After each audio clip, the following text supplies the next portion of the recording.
Il s'agit du 6e sommet entre la Russie, l'Iran et la Turquie depuis 2017. Au cœur de la rencontre prévue le 19 juillet à Téhéran, la Syrie. Vladimir Poutine, Recep Tayyip Erdogan et Ebrahim Raïssi participeront à une réunion des chefs d'État garants du processus de paix en Syrie. La Russie, la Turquie et l'Iran sont 3 acteurs majeurs dans le conflit qui ravage le pays depuis 2011. Ils ont lancé en 2017 le processus dit d'Astana qui visait officiellement à ramener la paix dans ce pays.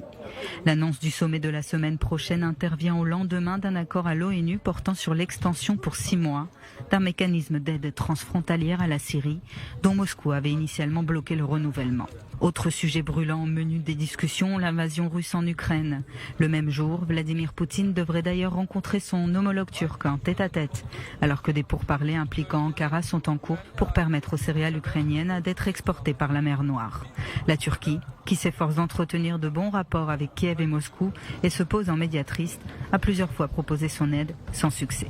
Pour l'Iran, hôte du sommet, il s'agit de se rapprocher de ses potentiels alliés alors qu'il s'éloigne un peu plus des puissances occidentales. Les États-Unis ont annoncé par la voix de Jack Sullivan, conseiller à la sécurité nationale, que Téhéran s'apprêterait à fournir à la Russie plusieurs centaines de drones, dont certains capables d'être armés.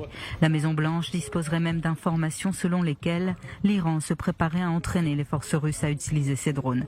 Une menace directe aussi bien pour les pays de l'OTAN que pour l'Union européenne et bien sûr une limite à la liberté d'action israélienne au Liban et en Syrie.